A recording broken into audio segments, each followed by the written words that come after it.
This product review is presented by Hot Rod Cameras.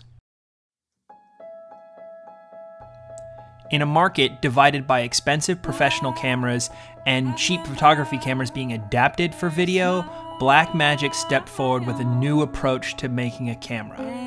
While their first attempts had more than a few flaws, the Blackmagic cameras have always provided a very distilled filmmaking experience.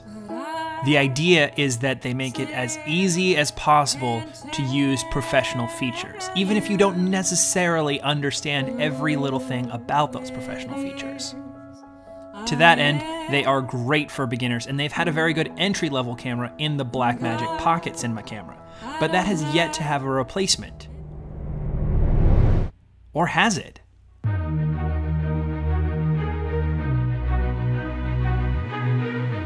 At NAB 2015, Blackmagic announced the Micro Cinema and Micro Studio cameras. Now, neither of these cameras are marketed as a replacement for the Pocket Cinema camera. In fact, they're more marketed for drone use, studio use, unmanned camera use, and things like that. But they do have a lot of similarities. For instance, they do have the same sensor size, and possibly even the same initial sensor. So could you take the Blackmagic Micro Cinema camera and outfit it to be your main cinema camera? That's what I wanted to find out. The first thing that you're going to need to pull this off is an external monitor. And because of the small buttons and design of the Micro Cinema camera, you are going to have a pain in the butt time dealing with the menus and going through and changing settings. Based on the marketing alone, I would say that this is an oversight because every shot I've seen promoting this camera shows no way to actually monitor the footage that you're shooting. Once you finally do rig that up, wired or wireless, you are going to double the footprint of your camera. But if you stop thinking of this as a small, high-quality GoPro and you start thinking of it more as a cinema camera, then you're actually not too far off from what you'd expect from any other cinema camera. A rig that you build with a DSLR or a mirrorless camera is still going to be the same size as a rig you build with this, and you can do 3:1 RAW all of a sudden for the same price. So it sounds like a great trade-off. Sensor size does become an issue, so you are going to need something like a Metabone speed booster. And you're probably going to want manual lenses too, since the iris control is not up to cinema scratch. And just because you need all this extra gear to run the camera doesn't mean that you need it on the camera body itself. For instance, we were able to rig this up for a security camera angle for a short film, and I stripped it down to its base parts and it worked fantastically. As a car-mounted camera, we were able to have the monitor inside and have someone in the passenger seat monitoring the whole time while the driver could drive around.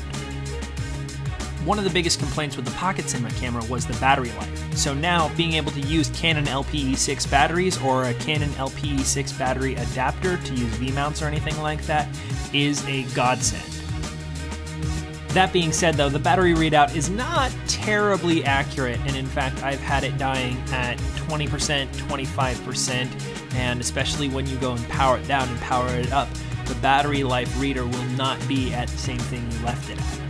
One of the things that this form factor works great for are single-handed gimbals, like the ones from iCam. Though you may need to get a little creative with your monitor mounting, the results that you get are fantastic. Once you've got a case full of accessories, you can adapt this camera to work in so many different ways, from flat log-style RAW shooting for a very cinematic-looking thing, to video low bitrate shooting for a very quick turnaround music video. Also, if you have an existing cinema rig with all these extra pieces, then the Micro Cinema camera is a great backup to throw in your bag, and you can come in and save the day with something smaller than a coffee cup.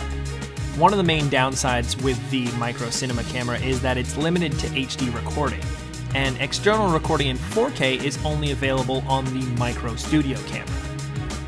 With the Micro Studio camera and an Atomos Shogun, I was able to get 4K externally, though it is very easy to accidentally record your overlays since you do need them when you're looking at the camera, and then you need to turn them off when you actually go to record. The main thing when building a camera rig with either of these two cameras is to make the camera do as little work as possible and just use it as a box with a sensor in it. That sounds like a lot of work, but I think that with any camera rig, you're going to have a certain amount of discomfort. It's either going to be discomfort on set, discomfort in post, or discomfort in your wallet. This solution is definitely discomfort on set, but I think that after you get the footage into your computer and start looking at the results, you begin to feel like it's worth it. For the people who loved the Pocket Cinema camera and want to get that look again, utilizing some of the gear they've bought since then, this is a great way to do that. As far as being a dedicated cinema camera though, for first-timers, it's not necessarily as good as the original Pocket was, and I really hope they do bring out a Pocket replacement. That's it for this review. Thank you very much for watching. Stay tuned for more information and more reviews. If you want to find out more about this specific camera, you can check out Hot Rod Cameras at our brand new location.